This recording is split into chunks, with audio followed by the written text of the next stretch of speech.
సమీప దూరస్థ ధోరణి సమీప దూరస్థ ధోరణి వికాస సూత్రం వికాసం ఎలా జరుగుతుందని సూచిస్తుంది. ఎలా జరుగుతుందని? కేంద్రం నుండి భాగాల వరకు జరుగుతుందని సూచిస్తుందన్నమాట. సమీప దూరస్థ ధోరణి వికాస సూత్రం అనేది వికాసం అనేది కేంద్రం నుండి భాగాల వరకు కొనసాగుతుందని చెబుతుంది. సరికాని స్టేట్మెంట్ను గుర్తించండి. సరికాని స్టేట్మెంట్ను గుర్తించండి. ఫస్ట్ స్టేట్మెంట్, పెరుగుదల మరియు వికాసం ప్రవర్తనలో మార్పును తెస్తాయి. కరెక్టే. పెరుగుదల మరియు వికాసం పరిపక్వత మరియు అభ్యసనం ద్వారా జరుగుతాయి. ఇది కూడా సరి అయినదే. పెరుగుదల మరియు వికాసం అనువంశికత మరియు పరిసరాల యొక్క ఉత్పత్తులు. ఇది కూడా సరి అయినదే. పెరుగుదల మరియు వికాసాలు రెండు ఒక నిర్దిష్ట వయసు తర్వాత ఆగిపోతాయి అనేది సరైనది కాదు. పెరుగుదల అనేది మనకు ఒక నిర్దిష్ట వయసు తర్వాత ఆగిపోతుంది, కానీ వికాసం అలా కాదు. వికాసం ఒక నిరంతర ప్రక్రియ.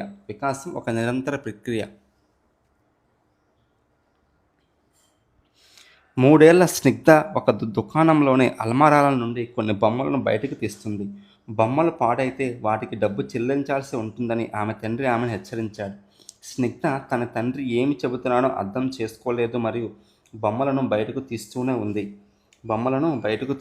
ఉంది.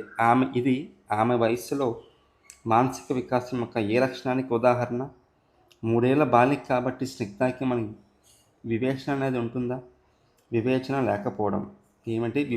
లేకపోవడం వల్ల తన తండ్రి చెప్పేదానికి అర్థం కాలేదు. విద్యార్థులు వారి వయస్సులో ఆశించే సంబంధిత పనుల పట్ల కావలసిన ప్రయత్నాలు చేయడానికి వారి మనస్సులను మరియు వైఖరులను తగిన స్థితికి తెచ్చుటకు దీని పరిజ్ఞానం ఉపాధ్యాయులకు సహాయపడుతుంది. వేటి యొక్క పరిజ్ఞానం అండి? వికాస కృత్యాల యొక్క పరిజ్ఞానం ఎందుకు సహాయపడుతుంది? విద్యార్థులు వారి వయస్సులో ఆశించే సంబంధిత పనుల పట్ల కావలసిన ప్రయత్నాలు చేయడానికి వారి మనస్సులను మరియు వైఖరులను తగిన స్థితికి తీసుకురావడానికి వికాస కృత్యాల పరిజ్ఞానం ఉపాధ్యాయుడికి సహాయపడుతుంది. కౌమార దశకు సంబంధించిన ఎరిక్సన్ యొక్క మనోసాంఘిక వికాస దశ ఏముంటుందండి? కౌమార దశలో తాదాత్మ్యం మరియు తాదాత్మ్య సంభ్రమం. నిరంజన్ తల్లి అతనికి ఆడుకునే గుండ్రని పిండి ముద్దను ఇచ్చింది. అతను తన తల్లిని మరింత పిండి ముద్ద కోసం అడిగాడు. అతని తల్లి గుండ్రని పిండి ముద్దను తీసుకొని దాని పొడుగు ఆకారంలో చేసింది. నిరంజన్ దాన్ని సంతోషంగా తీసుకొని ఆడడం ప్రారంభించాడు. పియాజే ప్రకారం నిరంజన్ యొక్క సంజనాత్మక వికాస దశ ఏమిటి? అంతర్బుద్ధి దశలో ఉంటాడు. ఏ దశలో ఉంటాడు? అంతర్బుద్ధి దశ. క్రింది వానిలో ప్రజ్ఞా విస్తరణను సరిగ్గా సూచించేది ఏంటండి?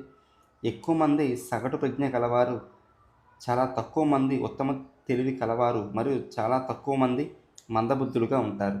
ఎక్కువ మంది సగటున, చాలా తక్కువ మంది ఉత్తమ తెలివి గలవారు మరియు చాలా తక్కువ మంది మందబుద్ధిగా ఉంటారు.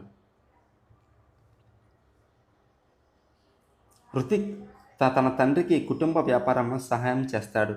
వ్యాపారంలో విజయం కావడానికి అతను ఎల్లప్పుడూ తనను తాను ఆత్మవిశ్వాసం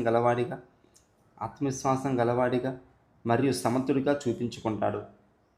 అకస్మాత్తుగా అతని అంచనాలలో జరిగిన కొన్ని పొరపాట్ల కారణంగా వారికి భారీ నష్టం జరిగింది. హృతిక్ ఆ నష్టానికి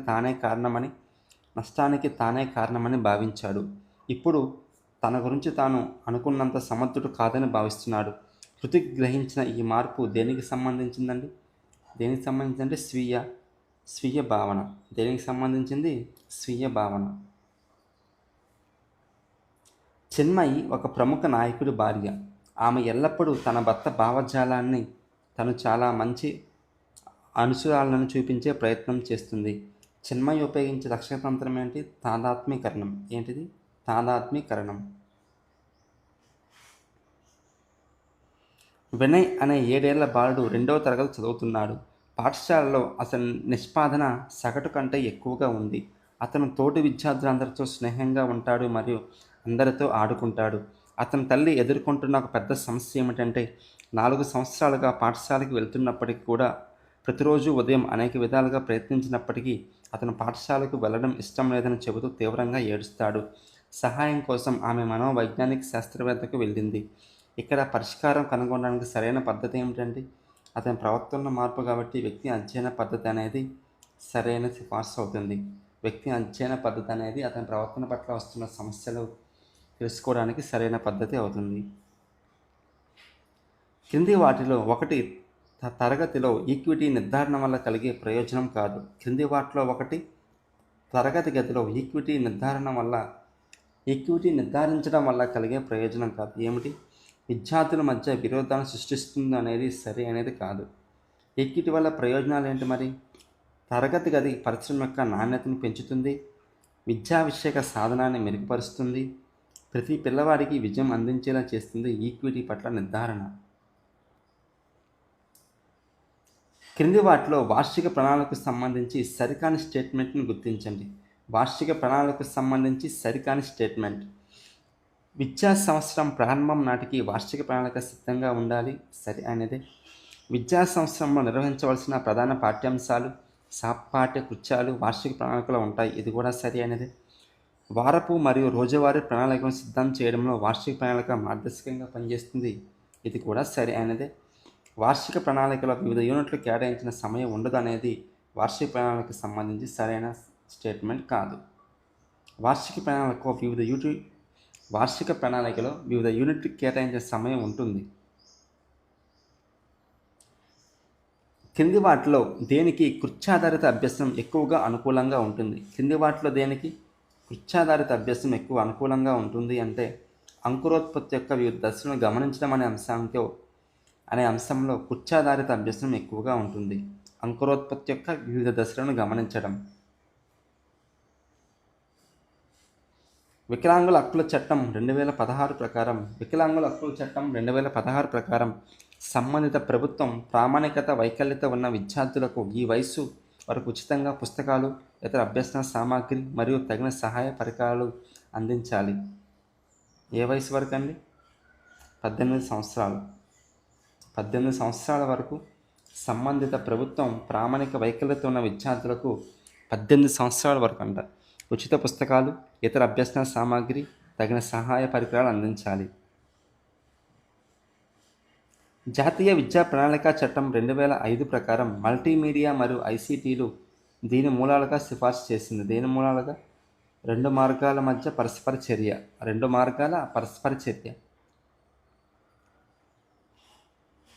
తరగతి గది నిర్వహణలో క్రింది వాటిలో ఒకటి ఆమోదయోగ్యమైన టెక్నిక్ కాదు. అభ్యాసకులు వారి ప్రవర్తనకు బాధ్యత వహించేలా చేయడం ఆమోదయోగ్యమే. అభ్యాసకుల అవధానాన్ని నిలబెట్టడం కూడా ఆమోదయోగ్యమే. వినూత్న పద్ధతులు అవలంబించడం కూడా ఆమోదయోగ్యమే. కానీ అనుచిత ప్రవర్తనకు విద్యార్థి శిక్షించడం అనేది ఆమోదయోగ్యమైన ప్రవర్తన కాదు. బాల్య వివాహ నిషేధ చట్టం 2006లోని సెక్షన్ 2A ప్రకారం మగవారు ఎన్ని సంవత్సరాలు నిండినంత వరకు బాలుడుగా పరిగణించబడతారు? ఎన్ని సంవత్సరాలు నిండనంత వరకు బాలుడుగా పరిగణించబడతారు? 21 సంవత్సరాలు.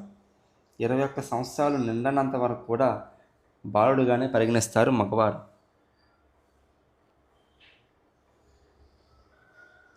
ఒక పాఠశాల అభ్యాసకులకు వ్యక్తిగత కృత్యాలు అందించడానికి మొబైల్ యాప్ ఉపయోగించడం ప్రారంభించింది.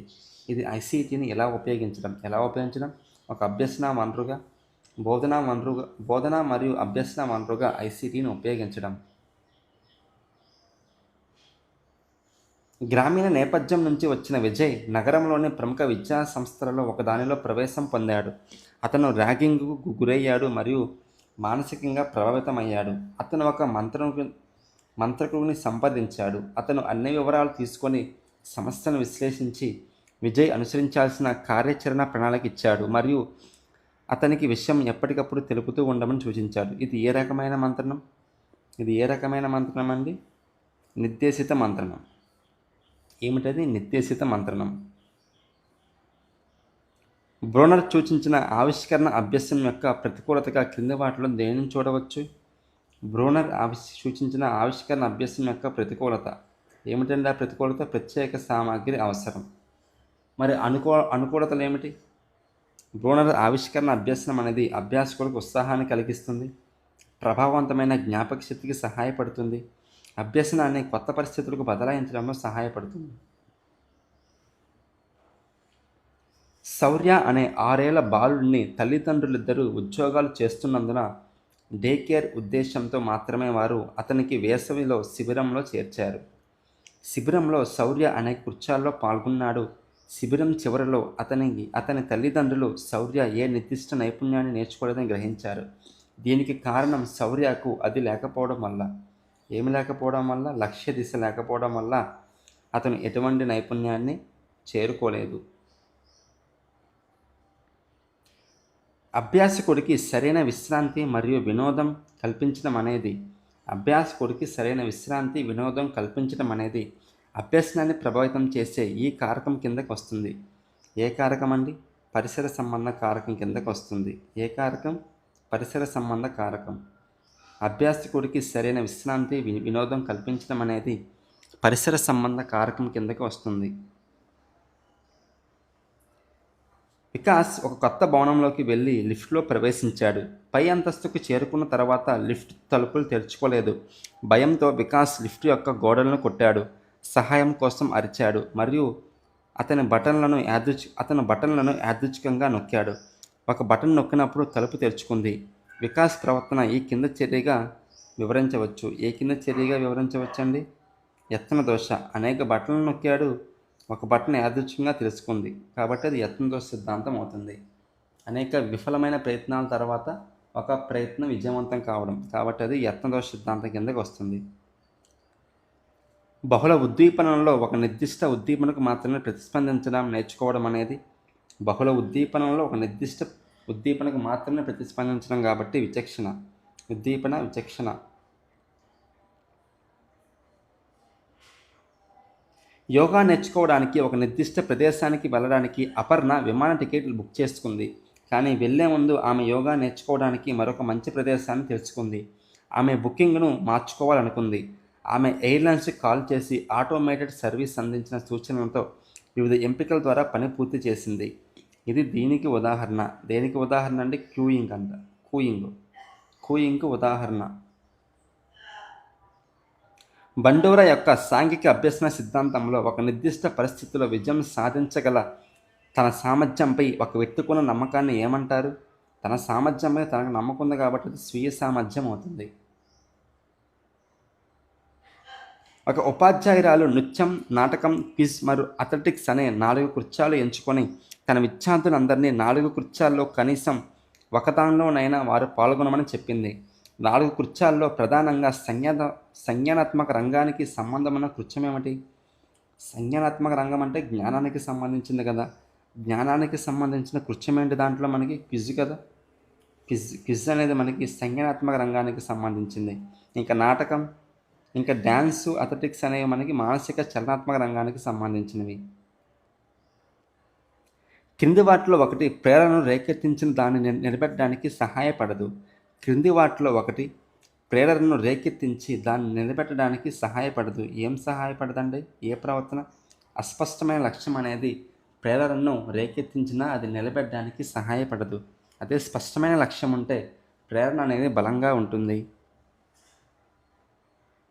వాసు తన తల్లి నుండి టైప్ ఏ బిర్యానీ రెసిపీని, ఆ తర్వాత అత్త నుండి టైప్ బి బిర్యానీ రెసిపీని నేర్చుకున్నాడు. అతను టైప్ ఏ బిర్యానీ చేయాలనుకున్నప్పుడు టైప్ బి బిర్యానీతో గందరగోళానికి గురి అవుతున్నాడు. ఇది ఏ రకమైన అవరోధం? తిరోగమన అవరోధం. ఏమిటది? తిరోగమన అవరోధం. గరిష్ట అభ్యసన బదలాయింపుకు కింది వాటిలో ఒకటి సహాయం చేయదు. గరిష్ట అభ్యసన బదలాయింపుకు కింది వాటిలో ఒకటి సహాయం చేయదు. బట్టి అభ్యసనం అనేది గరిష్ట అభ్యసన బదలాయింపుకు సహాయం చేయదు. అవగాహనతో అభ్యసనం, అంతర్దృష్టి అభ్యసనం, తార్కిక ఆలోచన అనేవి గరిష్ట అభ్యసన బదలాయింపుకి సహాయపడతాయి.